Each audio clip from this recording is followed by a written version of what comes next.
आज का topic sexual reproduction. तो जैसा कि आप देख सकते हैं कि यहाँ पर सेक्सुअल रिप्रोडक्शन है।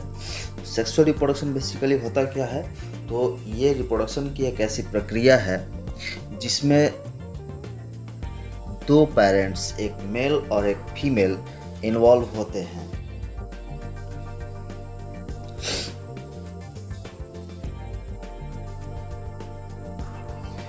यहाँ पर आगे आप देख सकते हैं कि इस प्रक्रिया में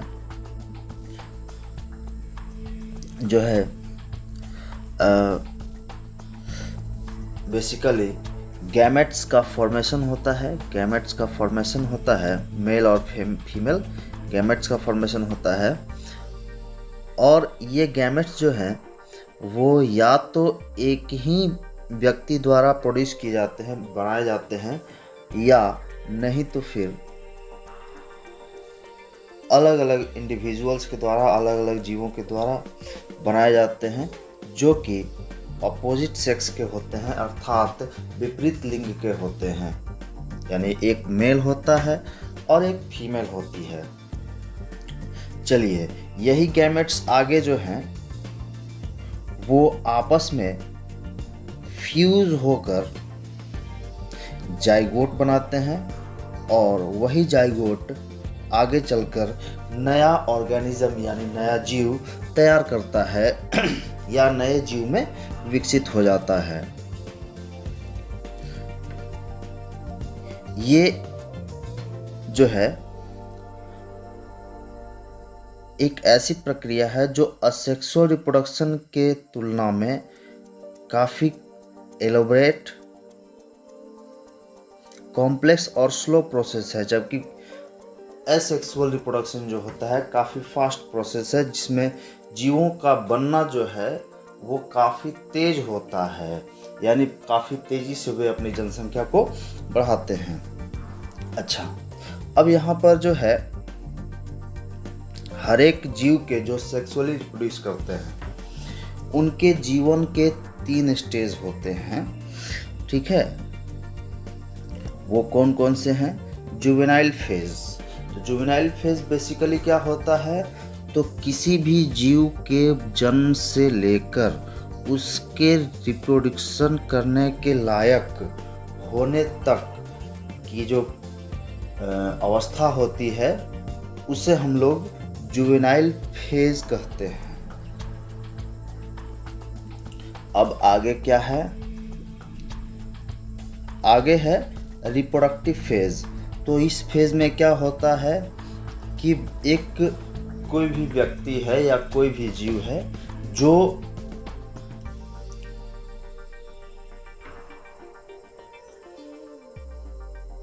इस फेज में रिप्रोडक्शन करने के एबल होता है, रिप्रोडक्शन करने के लायक होता है, यानी रिप्रोडक्शन कर पाता है। अगला है सेनेसेंट फेज। ये बेसिकली क्या है, तो कोई भी जीव, किसी भी जीव में जो है रिप्रोडक्टिव फेज की समाप्ति, अर्थात कि एक ऐसा उम्र जहाँ पर जो है उसकी रिप्रोडक्शन करने की क्षमता खत्म हो जाती है, वहाँ से लेकर और उसके नेचुरल डेथ तक का जो फेज होता है, उसकी जो अवस्था होती है, उसे हम लोग सेनेसेंट फेज कहते हैं। चलिए आगे देखते हैं। आगे प्लांट्स हमें 2 तरीके के दिखाई पड़ते हैं हमारे आसपास। एक जो कि सीजनल होते हैं, या कह सकते हैं कि वो जो हैं वो एक वर्ष में केवल उनका एक ही बार जीवन काल आता है। फिर जो है जब साल बदलते हैं तो कोई दूसरे प्लांट्स उनके जगह उसी प्रजाति के उग जाते हैं। जैसे झाड़ियाँ वगैरह आप लोग देखते होंगे।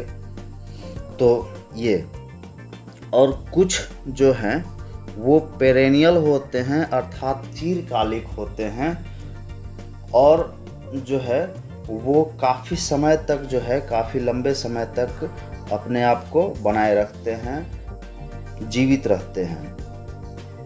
तो जो वार्षिक पौधे होते हैं, वार्षिक टाइप के प्लांट्स होते हैं, उनमें जो है ये तीनों फेज आसानी से देखे जा सकते हैं। लेकिन जो है, जो पेरेनियल टाइप के जो प्लांट्स होते हैं, उनमें जो है इन्हें देखना काफ़ी डिफ़िकल्ट होता है। यानी कि हम इन फेज को पेरेनियल प्लांट्स में नहीं देख पाते हैं। चलिए आगे जो पॉइंट है उसको डिस्कस करते हैं हम लोग।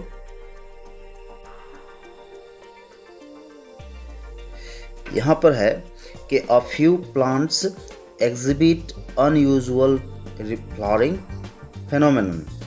यानी कहने का मतलब है कि कुछ प्लांट्स में जो है वो जो पुष्पन की यानी कि फूल लगने की जो प्रक्रिया है वो काफ़ी अनयूजुअल होती है, अर्थात असाधारण होती है।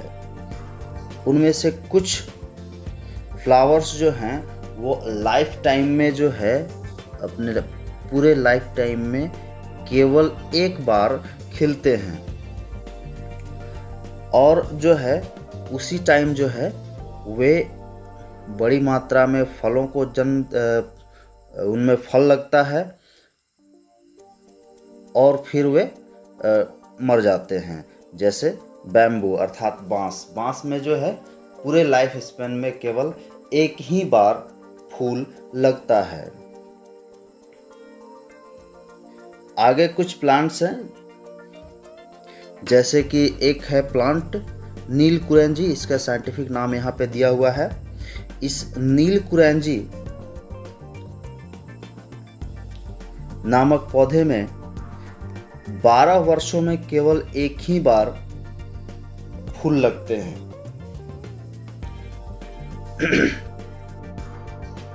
अगला जो पॉइंट है,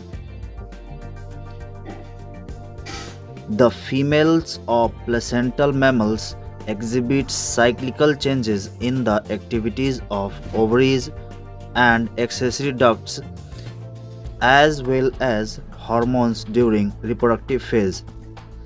यानी कहने का मतलब है कि जो प्लेसेंटल मैमल्स होते हैं उनके फीमेल्स में रिप्रोडक्टिव फेज के दौरान उनके ओवरीज के एक्टिविटीज़ में और एक्सेसरी डक्ट के एक्टिविटीज़ में जो है कुछ चेंजेस आते हैं।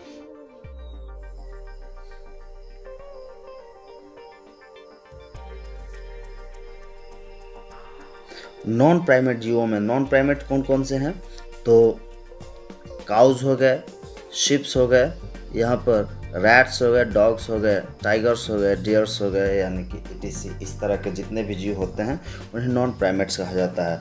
और इनमें जो रिप्रोडक्टिव साइक्लिकल चेंजेस होते हैं ये सीजनल होते हैं और साल भर में एक बार देखने को मिलते हैं। तो ऐसे चेंजेस को हम लोग ओस्ट्रस साइकिल कहते हैं, ओस्ट्रस साइकिल। वहीं पर जो प्राइमेट्स होते हैं, प्राइमेट्स में ये चेंजेस मेंस्ट्रुअल साइकिल कहलाते हैं और ये मंथली होते हैं या इनका एक शॉर्ट टर्म ड्यूरेशन होता है साइकिल होने का, अर्थात चक्रण होने का। ये प्राइमेट्स कौन कौन से होते हैं, तो मंकी हैं, एप हैं और ह्यूमन बीइंग्स हैं। यानी कि इन 3 प्रजातियों को छोड़कर बाकी जो प्रजातियां होती हैं उन्हें हम लोग नॉन प्राइमेट्स के कैटेगरी में रखते हैं। चलिए आगे देखते हैं।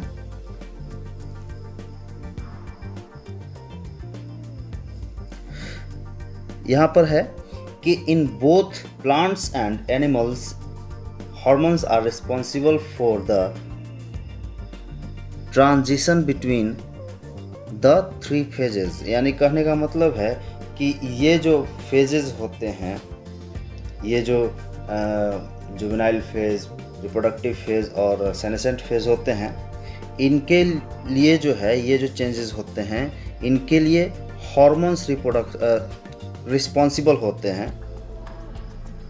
किन में?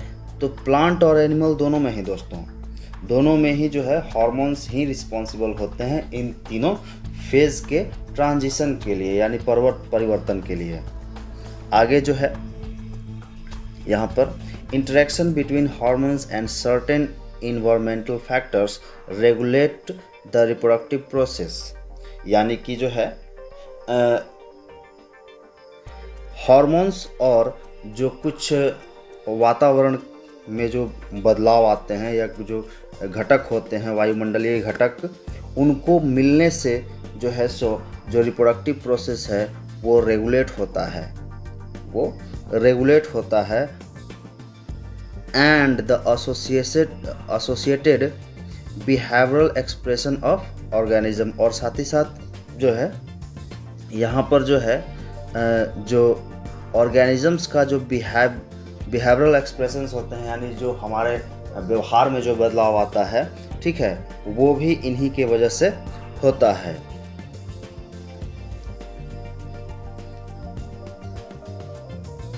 आगे जो है अब हम लोग को पढ़ना है इवेंट्स इन सेक्सुअल रिप्रोडक्शन, यानी कि कहने का मतलब है कि सेक्सुअल रिप्रोडक्शन के दौरान होने वाली घटनाएं। दोस्तों यहाँ पर एक बात देखने वाली चीज़ है, ठीक है, कि जो है सो एसेक्सुअल रिप्रोडक्शन में जो है हम लोगों ने देखा कि वहाँ पर एसेक्सुअल रिप्रोडक्शन का टाइप्स होता था, यानी कि 6 प्रकार के एसेक्सुअल रिप्रोडक्शन होते हैं, लेकिन यहाँ पर हम लोग को टाइप्स देखने को नहीं मिलेगा, यहाँ पर घटनाएं देखने मिलेंगी। ठीक है, तो हम लोग चलते हैं। यहाँ पर जो है सेक्सुअल रिप्रोडक्शन में 3 इवेंट्स होते हैं, 3 घटनाएं होती हैं, ठीक है, जिन्हें हम लोग कहते हैं प्री फर्टिलाइजेशन इवेंट्स, फर्टिलाइजेशन और पोस्ट फर्टिलाइजेशन इवेंट्स। तो फर्टिलाइजेशन और पोस्ट फर्टिलाइजेशन इवेंट्स के बारे में हम लोग बाद में जानेंगे। पहले हम लोग देखते हैं प्री फर्टिलाइजेशन इवेंट्स। तो हिंदी इसका क्या हुआ? तो निषेचन पूर्व घटनाएं, अर्थात निषेचन से पहले होने वाली घटनाओं को हम लोग प्री फर्टिलाइजेशन इवेंट्स कहते हैं। चलिए, तो इसमें कौन कौन से प्रोसेस होते हैं? तो बेसिकली इसमें 2 प्रकार के प्रोसेस आते हैं। एक को कहते हैं हम लोग गैमेटोजेनेसिस और दूसरे को कहते हैं गैमेट ट्रांसफर। गैमेटोजेनेसिस क्या हुआ? तो गैमेट्स के उत्पन्न होने के युग्मक, जो मेल और फीमेल गैमेट्स होते हैं, नर मादा युग्मक होते हैं, उनके प्रोडक्शन की, उनके उत्पत्ति की जो प्रक्रिया होती है उसे हम लोग कहते हैं गैमेटोजेनेसिस। ठीक है, और ये जो गैमेट्स होते हैं इनका जो खास गुण जो होता है, खास जो इनका जो नेचर होता है, ये हैप्लॉइड टाइप के होते हैं, अर्थात ये अगुणित टाइप के होते हैं, यानी कि इनमें जो है जो क्रोमोसोम पाया जाता है वो एक ही प्रकार का होता है। चलिए आगे देखते हैं। यहाँ पे जो पॉइंट है वो है in some algae male and female gametes are similar in appearance that is impossible to categorize them, hence they are called homogamete और आइसोगैमेट। यानी कहने का मतलब है कि कुछ एल्गी की प्रजातियों में, कुछ शैवाल की प्रजातियों में जो है, ठीक है, मेल और फीमेल गैमेट्स को पहचानना मुश्किल होता है, नामुमकिन होता है, क्योंकि इनका जो आकार होता है वो एक ही प्रकार का होता है और जो आकृति होती है वो भी एक ही प्रकार की होती है। आकार और आकृति में फर्क होता है, आप लोग देख सकते हैं, और इसीलिए जो है इन्हें होमोगैमेट या आइसोगैमेट भी कहा जाता है। आगे जो है यहाँ पे जो पॉइंट है वो है in a majority of sexually reproducing animals the gametes produced are of 2 types in morphology, they are called heterogametes. यानी कि जो है मेल और फीमेल गैमेट्स जो होते हैं एक बड़े तादाद के जीवों में, वे जो हैं जो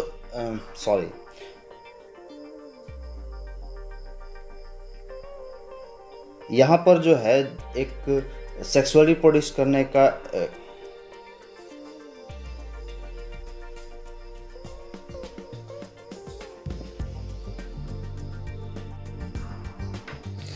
सेक्सुअली रिप्रोड्यूस करने वाले जीवों की बड़ी संख्या में जो है ऐसे गैमेट्स प्रोड्यूस होते हैं जो कि अलग अलग टाइप के होते हैं।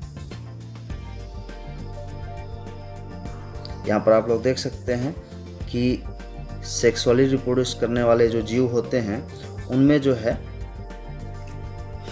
2 टाइप के जो है गैमेट्स होते हैं जो कि देखने में अलग अलग टाइप के होते हैं। तो उन्हें जो है हम लोग कहते हैं हेटेरोगैमेट्स। इन जीवों में जो है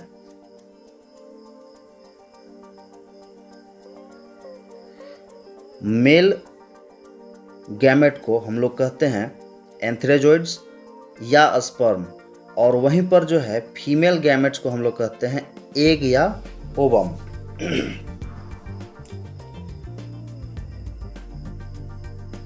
चलिए आगे है सेक्सुअलिटी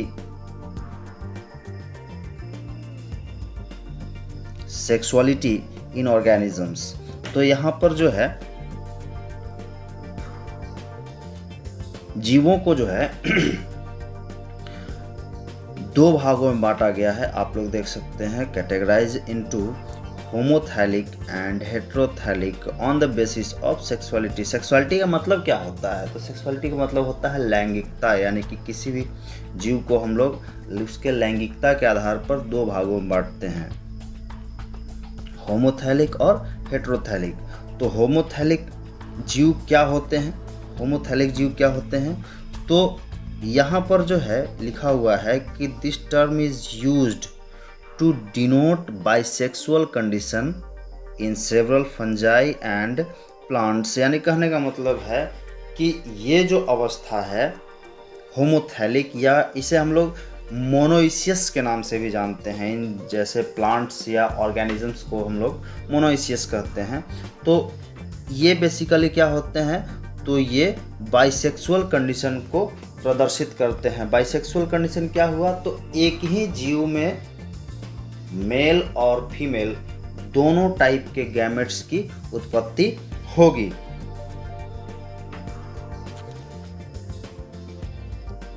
यहाँ पर आगे जो है वो है हेटेरोथैलिक और डायोइसियस। अब ये क्या है? तो ये एक ऐसा शब्द है जिसे यूनिसेक्सुअल कंडीशन को डिनोट करने के लिए यूज़ किया जाता है। यानी कि इससे हम लोग को समझ जाना चाहिए कि वैसे जीव जो या तो मेल होते हैं या फीमेल होते हैं, यानी यूनिसेक्सुअल एक लिंगी होते हैं, ठीक है, वैसे जीवों को डिनोट करने के लिए हेटेरोथैलिक या डायोइसियस टर्म को यूज किया जाता है। आगे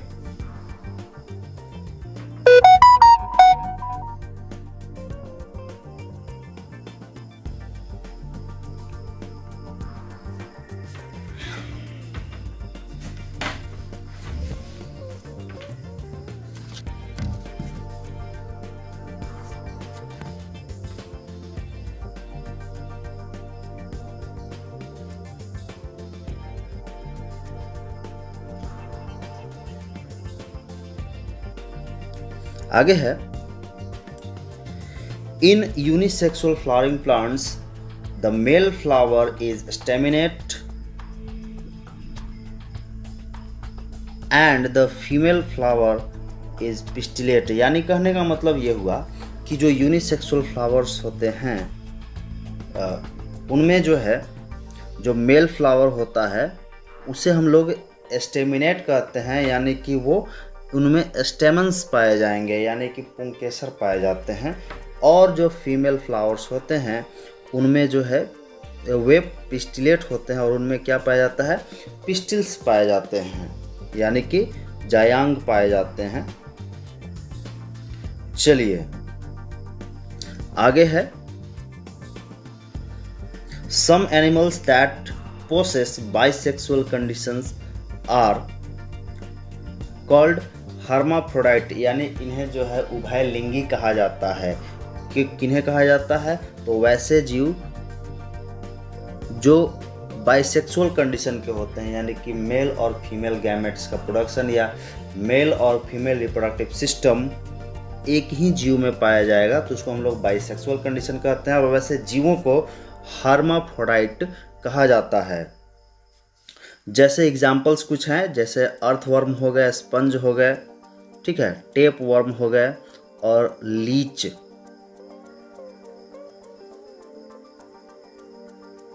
ऐसे जो एग्जाम्पल्स हैं जिन्हें हर्माफ्रोडाइट कहा जाता है।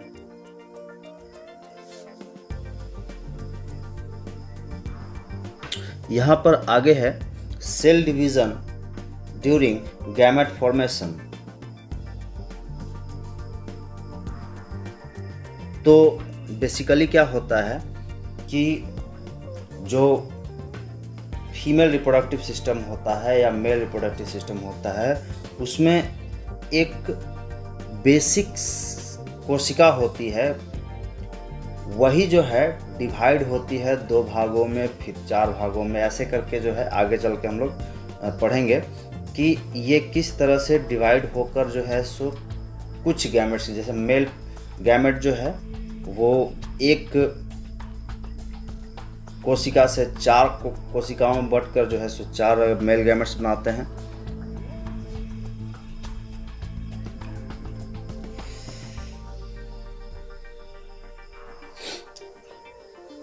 चलिए आगे जो है वो है cell division during gamete formation. तो आप यहाँ पर देख सकते हैं कि क्या लिखा हुआ है, gametes in all heterogametic species are of 2 types namely male and female.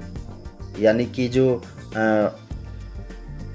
जिनमें हेट्रोगैमेट्स पाए जाते हैं, यानी कि अलग अलग टाइप के जो गैमेट्स पाए जाते हैं, उन्हें कैटेगराइज किया गया है 2 भागों में, जिसे हम लोग कहते हैं मेल गैमेट और फीमेल गैमेट। आगे जो है आप देख सकते हैं अगला point,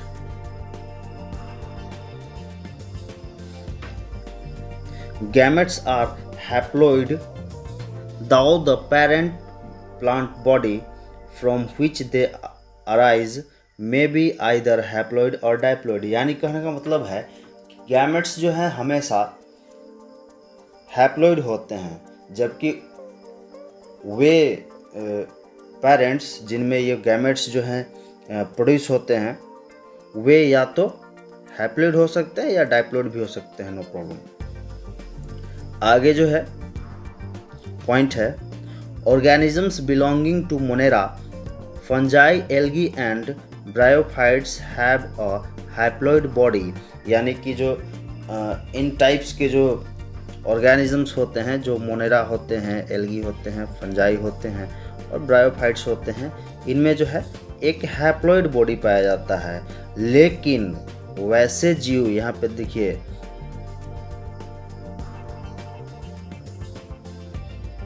but organism belonging to pteridophyte, gymnosperm, angiosperm and most of animals including human beings have a diploid parental body। यानी कि जो है इन जीवों में तो आप देख सकते हैं टेरिडोफाइट्स में, जिम्नोस्पर्म्स में, एंजियोस्पर्म्स में और एनिमल्स में जो है एक डाइप्लॉइड पैरेंटल बॉडी पाया जाता है। अगला पॉइंट है, in diploid organisms specialised cells meiocytes undergo meiosis. यानी कि जो डाइप्लॉइड ऑर्गेनिजम्स होते हैं उनमें एक स्पेशल सेल होता है जिसे हम लोग मियोसाइट के नाम से जानते हैं, या इसका दूसरा नाम गैमेट मदर सेल भी है। ये जो है सो क्या करता है, अपने आप को मियोसिस कराता है, अर्धसूत्री विभाजन इसमें होता है।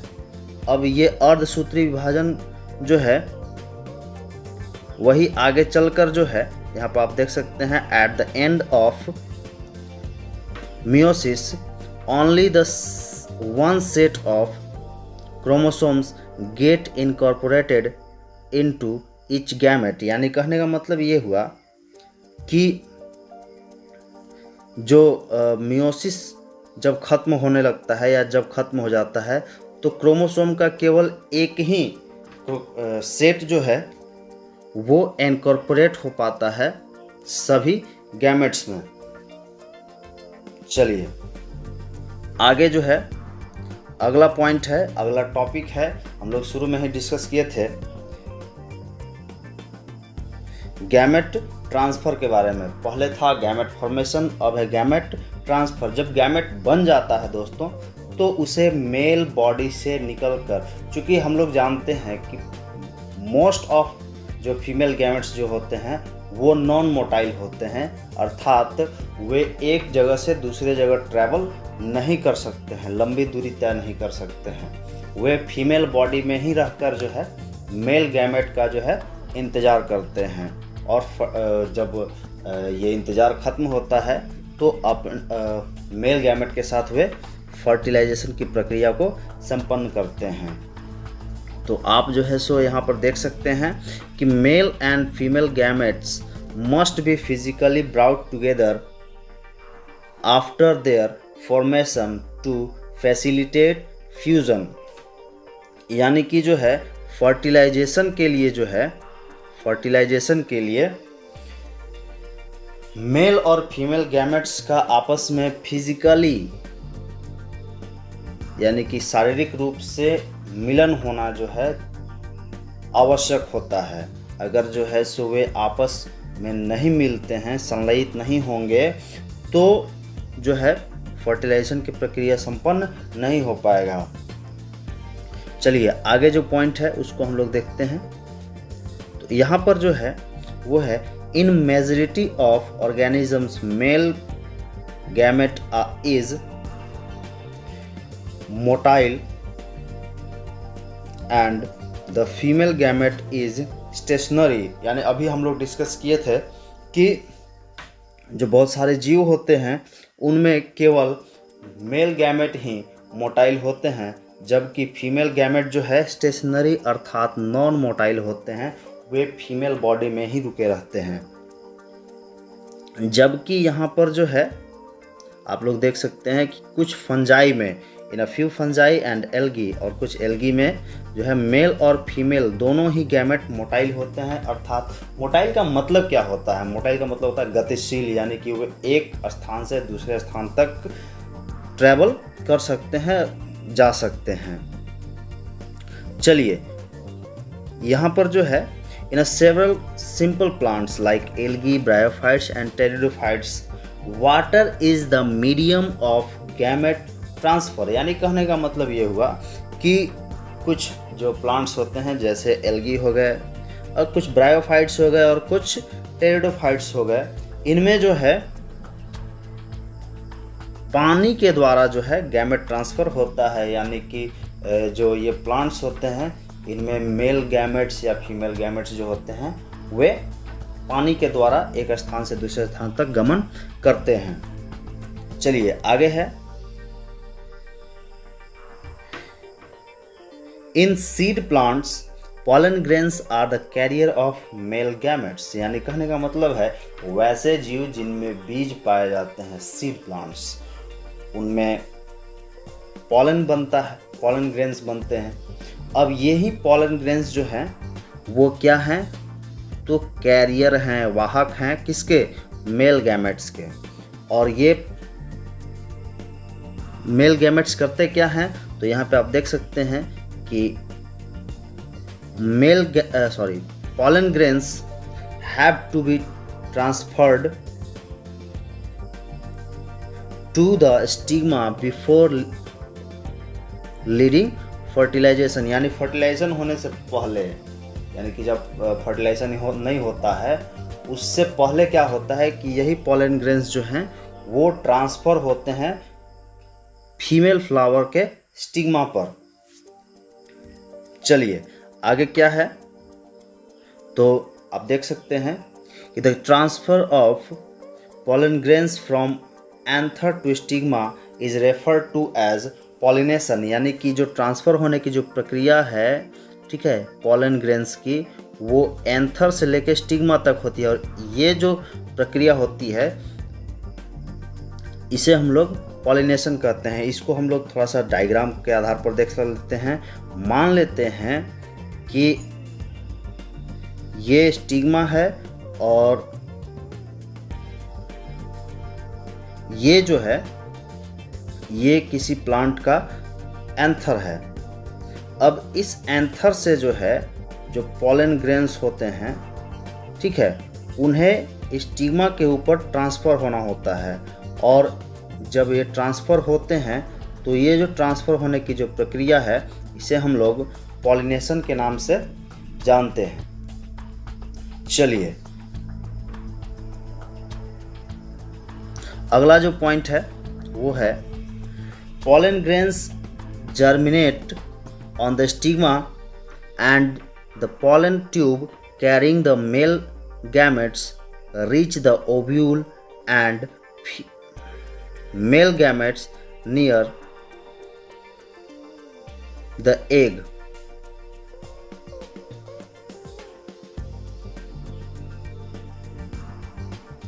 यानी कहने का मतलब ये हुआ दोस्तों कि जो पॉलन ग्रेन्स होते हैं, ठीक है, वे जब स्टिग्मा के ऊपर पहुंच जाते हैं तो वहाँ पर जो है स्टिग्मा पर पहुंचने के बाद जर्मिनेट होते हैं, अर्थात अंकुरित हो जाते हैं। और अंकुरन के फलस्वरूप जो है इनमें पॉलन ट्यूब बनता है और उसी पॉलन ट्यूब से होकर एक नली बनती है, जिससे होकर यहाँ पर जो है मेल गैमेट्स जो हैं वो ओव्यूल तक पहुँचते हैं और ओव्यूल के से होते हुए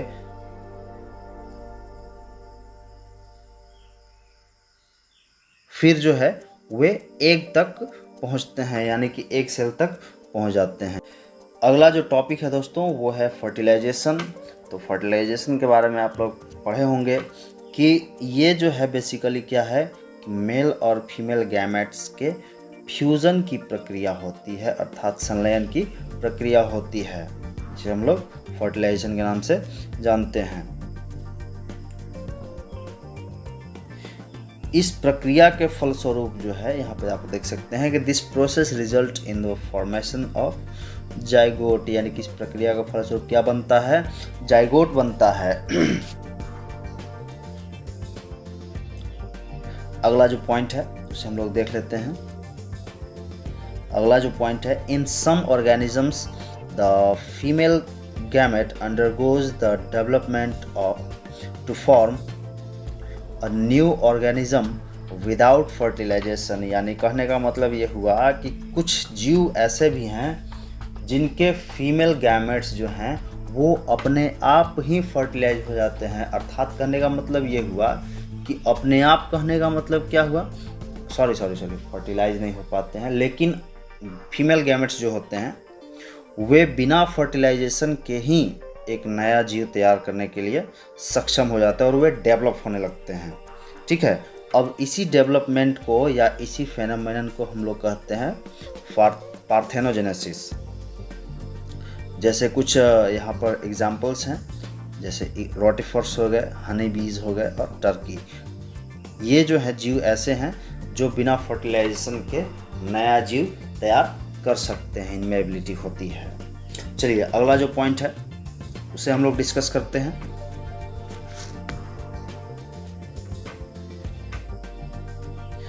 fertilisation are of two types, fertilization is of two types, external fertilization और इंटरनल फर्टिलाइजेशन। आप देख सकते हैं।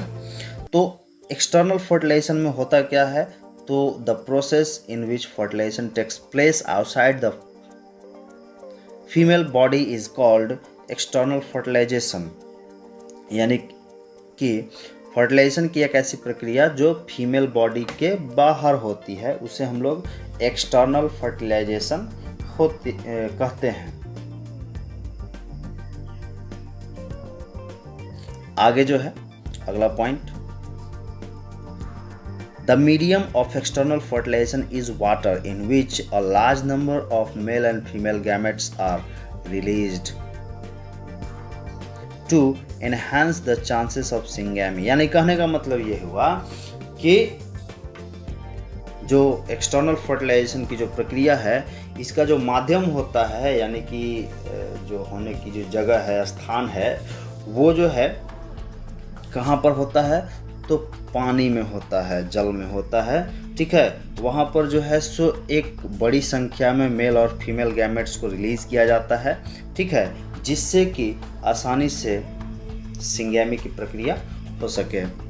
और ऐसे करने वाले जो जीव होते हैं वे जो है सो फिशेस होते हैं और एल्गी होते हैं, जो जिनमें जो है एक्सटर्नल फर्टिलाइजेशन की प्रक्रिया होती है। अगला जो पॉइंट है वो आप देख सकते हैं, The major disadvantage is that the offsprings are extremely vulnerable to predators threatening their survival up to adulthood। यानी कहने का मतलब ये हुआ कि जो एक्सटर्नल फर्टिलाइजेशन से जन्मे जो प्रोजेनीज होते हैं, उनका जीवन जो है शिकारियों की वजह से जो है शिकारियों से काफ़ी असुरक्षित होता है, और उनका जो वयस्क होने तक का जो जीवन होता है वो काफ़ी असुरक्षित होता है। चलिए आगे देखते हैं। यहाँ पर अब है इंटरनल फर्टिलाइजेशन। इंटरनल फर्टिलाइजेशन,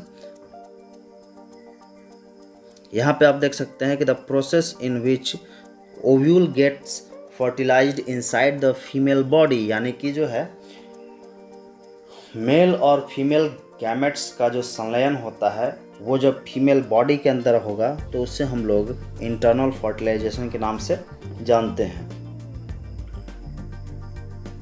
आगे जो है पॉइंट है, in organisms exhibiting internal fertilisation the male gamete is motile and has to reach the egg in order to fuse with it. यानी कहने का मतलब है कि वैसे जीव जिनमें इंटरनल फर्टिलाइजेशन होता है उनमें मेल गैमेट जो है सो मोटाइल होता है, अर्थात गतिशील होता है, और ये इसे जो है ओव्यूल तक पहुंचना होता है। ठीक है, किसके लिए, तो फ्यूज़न के लिए, संलयन के लिए। संलयन के लिए जो है इसे फीमेल गैमेट तक यानी एग तक यानी ओव्यूल तक जो है पहुंचना होता है। चलिए इसमें आगे है कि इन दीज इवन दो और नंबर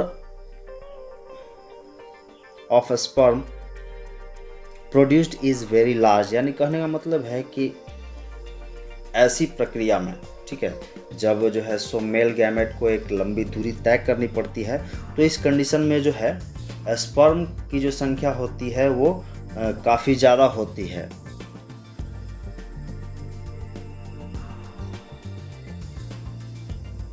जबकि फीमेल गैमेट की जो संख्या होती है वो काफ़ी कम होती है। किसी किसी जीव में एक होते हैं, कभी कभी दो भी प्रोड्यूस होते हैं। तो फीमेल और मेल गैमेट्स की जो संख्या होती है उनमें काफ़ी डिफरेंस होता है। चलिए आगे देखते हैं।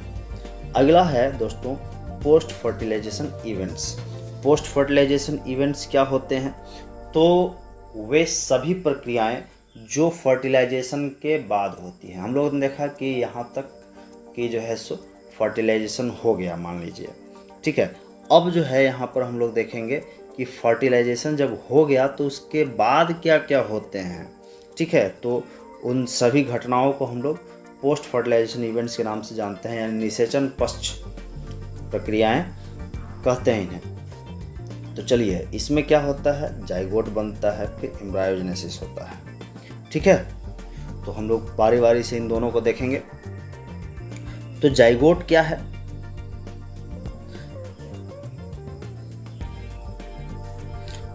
जाइगोट क्या है, तो यहाँ पर आप देख सकते हैं कि it is a diploid cell which is formed by the fusion of male and female gametes, यानी कि ये एक प्रकार की कोशिका है जो द्विगुणित होती है।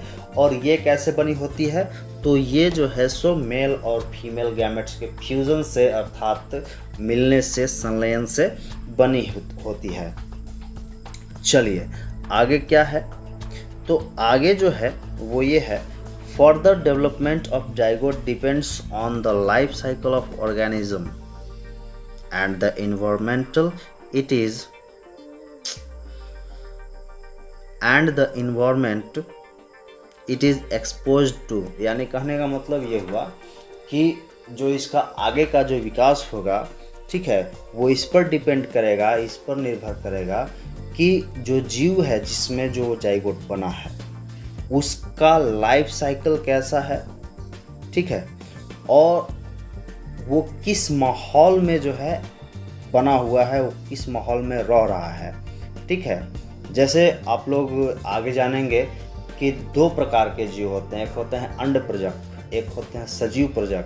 तो अंड प्रजक क्या होते हैं, तो अंडे देने वाले, यानी फर्टिलाइजेशन हुआ और उसके कुछ समय ही बाद जो है, ठीक है, वो अंडा या वो जो ओव्यूल है या वो जो जाइगोट है वो शरीर से बाहर निकाल दिया जाता है एक सेफ्टी के साथ। जबकि जो सजीव प्रजक जीव होते हैं वो अंडा वंडा नहीं देते हैं, जबकि जो है सो वो क्या करते हैं, सीधे सजीव का जन्म करते हैं, यानी नवजात शिशु का, नवजात बच्चे का जो है जन्म करते हैं। तो ये चीज़ है, तो ये डिपेंड करता है कि ये जो है सो किस जीव में जो है सो जाइगोट बना है, ठीक है। चलिए यहाँ पर आगे है, इन एल्गी, यहाँ पर आप देख सकते हैं, in algae and fungi zygote develops a thick wall that is resistant to dedication and damage.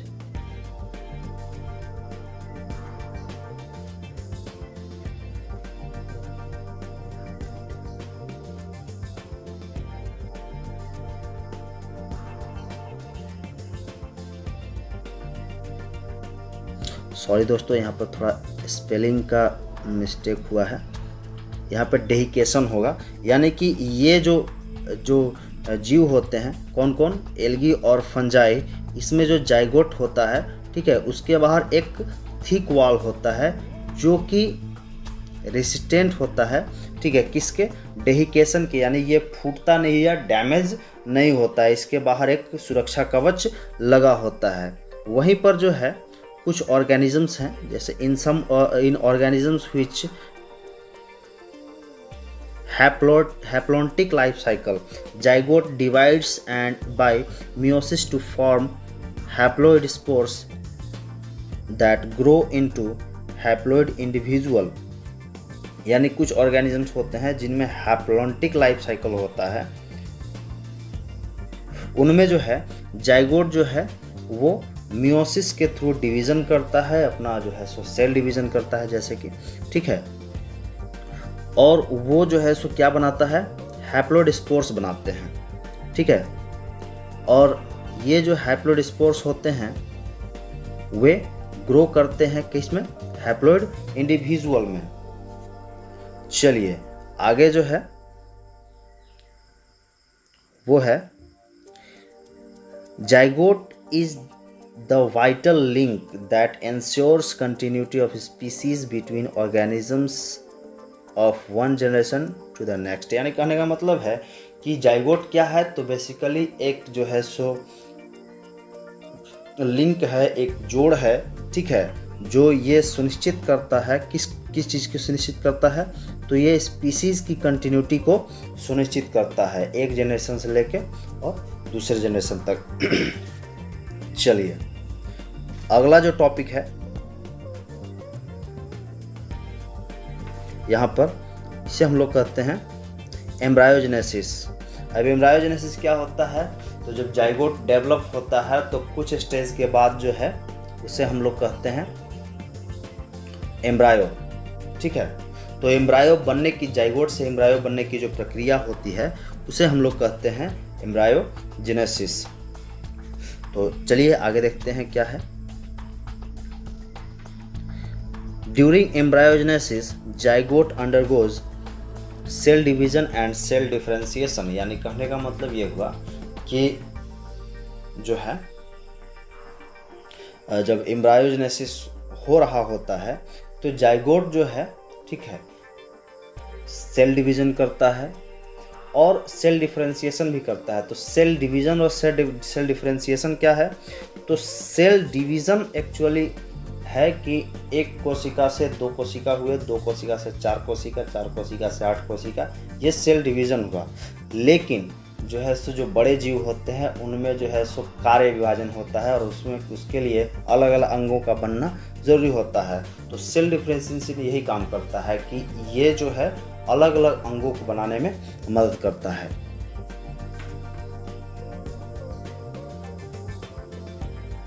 चलिए आगे जो है अगला point, while cell division increase in number of the cells in the developing embryo, cell differentiation helps groups of the cell undergoes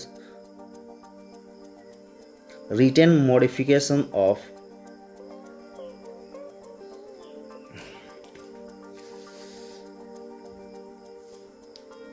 अगला जो point है, while cell division increase in numbers of cells in developing embryo, the cell differentiation helps groups of cells to undergo retain modification to form specialized tissues and organs to form an organism। यानी कहने का मतलब है, अभी हमने discuss किया कि cell division जो है, ठीक है, वो नंबर ऑफ सेल को बढ़ाने में मदद करता है, जबकि जो सेल डिफरेंशिएशन होता है वो जो है वो क्या करता है कि जो है ऑर्गन्स को तैयार करता है, टिश्यूज ऑर्गन्स के मॉडिफिकेशन में मदद करता है। चलिए आगे देखते हैं। Animals are categorized into oviparous and viviparous based on the development of zygote takes place. यानी कहने का मतलब है कि अभी हम लोग थोड़ा देर पहले हम बात किए थे अंडप्रजक और सजीव प्रजक की। तो एनिमल्स को जो है 2 भागों में बांटा गया है, ठीक है, इस आधार पर कि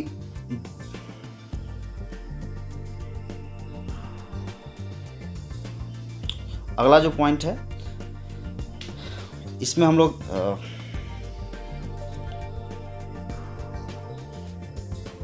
आगे हम लोग देख सकते हैं, animals are categorized into oviparous and viviparous based on the development of zygote. यानी कहने का मतलब है कि जाइगोट के विकास के आधार पर एनिमल्स को 2 भागों में बांटा गया है, ओविपेरस और viviparous.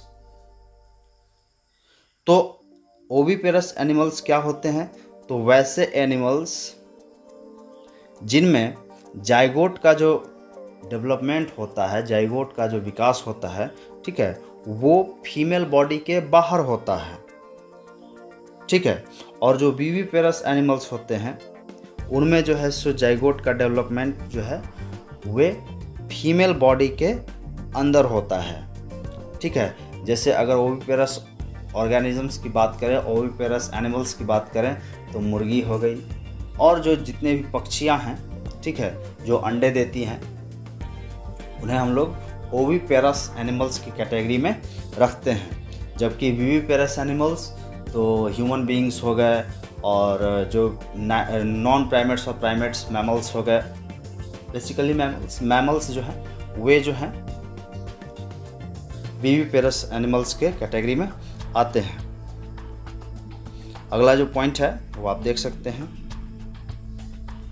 In oviparous animals the fertilized eggs are covered by a hard calcareous shell and laid in a safe place after a period of incubation young one hatched out। यानी कहने का मतलब है कि जो ओविपेरस एनिमल्स होते हैं, ठीक है, वे अपने फर्टिलाइज्ड एग को जो है सो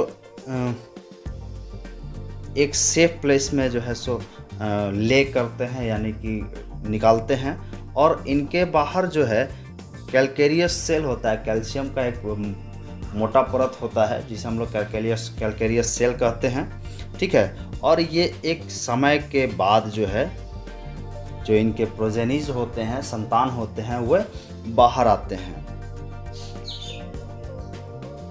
वहीं पर जो है आप देख सकते हैं कि जो विविपेरस एनिमल्स होते हैं उनमें जो है जाइगोट का डेवलपमेंट जो होता है वे जो है सो फीमेल बॉडी के अंदर होता है।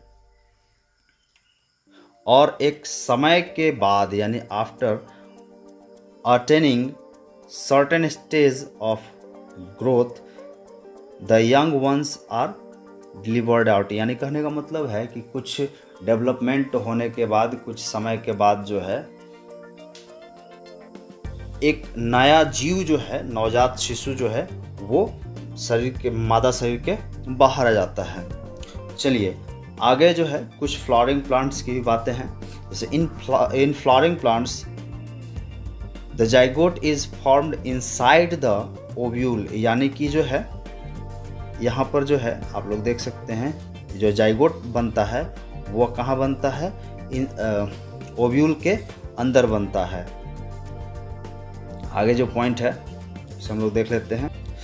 तो आप लोग यहाँ पर देख सकते हैं the zygote develops into embryo. यानी कि जाइगोट जो है वो एम्ब्रायो में डेवलप होता है, और जो ओव्यूल होता है वो सीड बनाता है। अगला और लास्ट जो पॉइंट है उसे हम लोग देखते हैं। तो जो ओवरी है, the ovary develops into the fruit. यानी ओवरी किस में डेवलप होता है, तो फ्रूट में डेवलप होता है। और जो है इसके चारों ओर एक मोटा दीवार जैसा जो है सो स्ट्रक्चर बनता है, जिसे हम लोग पेरिकार्प के नाम से जानते हैं, पेरिकार्प कहते हैं। और ये क्या है, तो ये जो है सो एक प्रोटेक्टिव लेयर होता है। तो इसका कार्य क्या है, तो फल को प्रोटेक्ट करके रखना इसका काम होता है। चलिए आप लोग नीचे कुछ इन्फॉर्मेशन देख सकते हैं, जैसे हमारा अपना वेबसाइट है खुद का, और कुछ कॉन्टैक्ट्स दिए हुए हैं जिससे आप हमसे डायरेक्टली संपर्क कर सकते हैं।